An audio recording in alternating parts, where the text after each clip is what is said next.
Hello,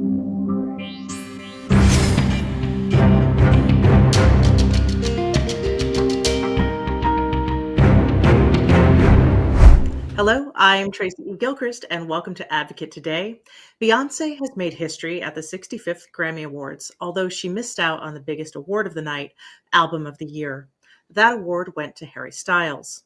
The win came as a surprise to some, although the album Harry's House debuted at number one and topped the chart for 15 consecutive weeks. Joining me now is music industry analyst Taylor Henderson. Taylor, thank you for joining me today. Hi, Tracy. Thanks for having me. Of course, of course. Well, I want to begin with this album of the year. I was on Twitter and there was two factions. So would you talk about what happened there, what you believe happened there? Yeah, so first, let me say that I am a big fan of Harry Styles and Beyonce more so. The category was slammed with a lot of really strong musicians. It was Beyonce for Renaissance, Harry Styles for Harry's House, Adele for 30, Lizzo for Special, Bad Bunny for his album as well. So it's a lot of powerhouses. Um, Beyonce, as you mentioned earlier, was awarded. As you mentioned earlier, Beyonce became the most awarded person in Grammy's history, Mm. and many fans, myself included, thought that they would give her the Album of the Year award that she's won. This is her fourth time losing it, by the way, because she's released several albums of the year.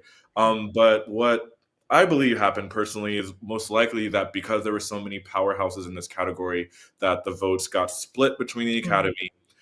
Harry Styles somehow edged all of those incredible people, and Harry Styles is great as well. But it's just it kind of plays into that history of Beyonce specifically, but a lot of Black artists losing to white artists that haven't commanded the culture in quite the same way. So Mhm. there is some controversy. Many sides are heated. The Adele fans are upset as well. Um, Mhm. so it's just like coming from a lot of different angles. But Harry Styles ultimately also released a great album, and I feel kind of bad that he's at the butt of this Well, right. worlds. I mean, the thing though that I think people were really upset about was that in his speech he said, "This doesn't happen to people like me," and it's like, what people were like, "What kind of person like you? You're a white man from England," but also he's accused of queer baiting for on and on. So would you talk to how that upset people as well? Exactly. When he said that, I don't. Okay. Harry Styles works very hard to be this kind of very palatable, cool, like nice guy next door kind of personality. And I never think he meant to offend anyone. I just don't think he fully thought that statement through. But Mhm. when I heard it as well, I was like, Harry, you're Right. not reading the room very well. Mhm. But I mean, I think that he just meant, like he's from like a small town in England, and maybe that's how he sees himself as the underdog, because he wears dresses. When it's like kind of a weird juxtaposition to those like Black women who are often regularly unappreciated, and also like Mhm. he's not out as a queer man, so he's kind of, to many people it feels appropriative. He's trying it on as a costume, but he doesn't actually have to live the lives that the hardships that we go through. So it's a weird kind of like, I get maybe the idea behind it, but it didn't, especially because of the context of who he won over. It just did not fly over well, and I don't think that he thought it through. And I think he's going to regret it. And I think his fans are also having a hard time, because I like Harry Styles, but I'm having a hard time defending him because it's just one of those things where I don't think he thought about it at all, and it backfired. Well, it was very tone deaf at any rate. Yes. Yeah, exactly. And he's done that before, so. Yeah. I do want to talk a little bit about this big hip hop tribute. And, the Grammy celebrated 50 years of hip hop with Busta Rhymes, Method Man, Queen Latifah, Missy Elliott.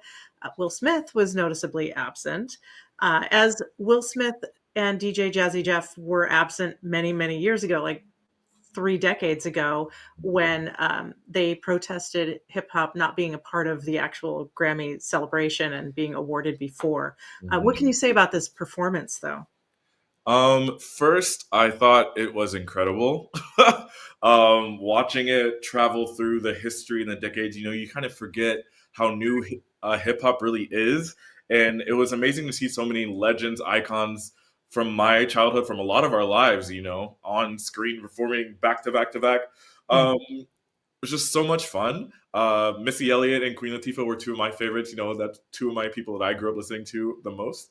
I think, like you said, Will Smith was absent, which still might be because of his Oscars controversy and how he's being received right now. But also, a lot of hip hop legends were absent.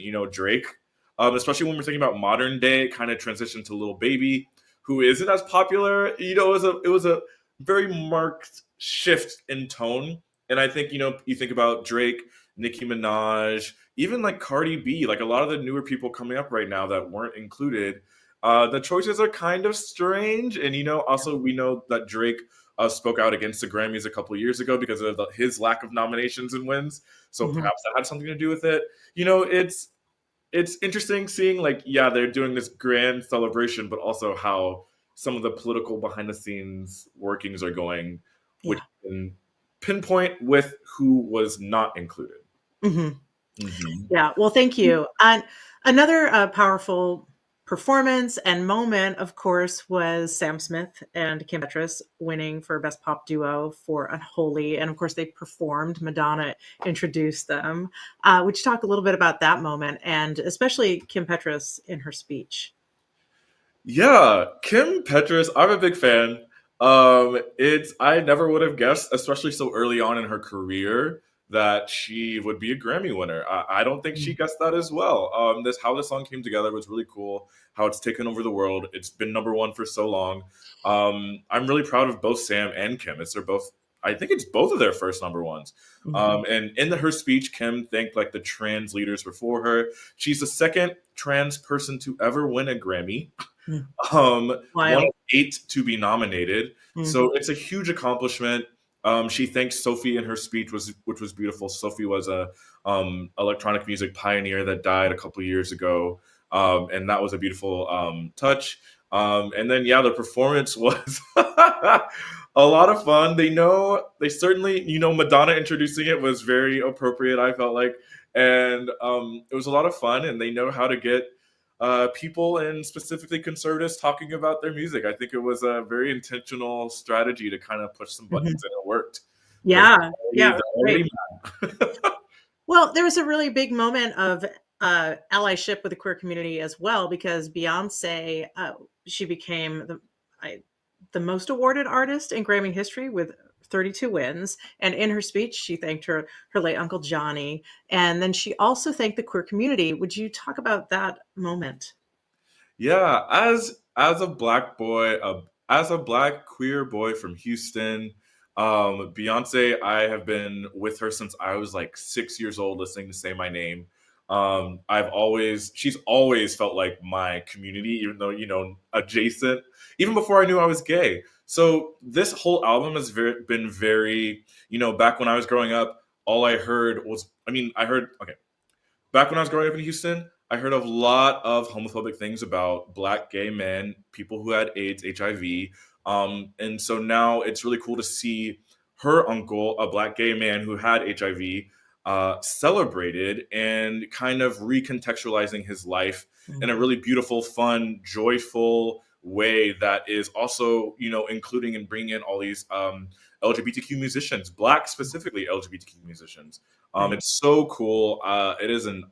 I just feel so grateful. Like it feels like my favorite pop star has reached out to me specifically and blessed me with this thing, and then it's been honored on this national scale.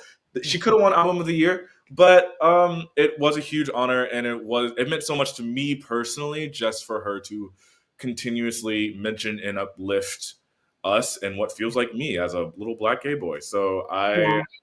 I'm yeah, queen. Well, I love that. That's incredibly powerful. And then just to talk about another, I know she doesn't label herself, but Lizzo is not straight. Lizzo is part of the queer community, and Lizzo won as well and had a really beautiful speech about kind of following your dreams and forgetting about the small things. And would you talk a little bit about Lizzo's win? And also that performance was amazing. Yeah, So of good. special. So good. I've been rooting for Lizzo for since about 2016. She had this song called Phone, and it would play in all the gay bars in Austin. And I was like, who is this? Like, who is this woman? Because they would show her music video. I was always like, who is so cool? It's so cool to see where she's come and how far she's come and how she celebrates our community still, but then how she's just like uplifting um plus size fat women and celebrating that and all the joy and positivity and saying we can be whatever we want to be. That I think also just transcends so many, Mm. identities. Taylor Henderson, thank you for joining me today. And thank you all for watching Advocate Channel. Don't forget to subscribe on YouTube, follow us on Facebook and Instagram, and we'll see you next time.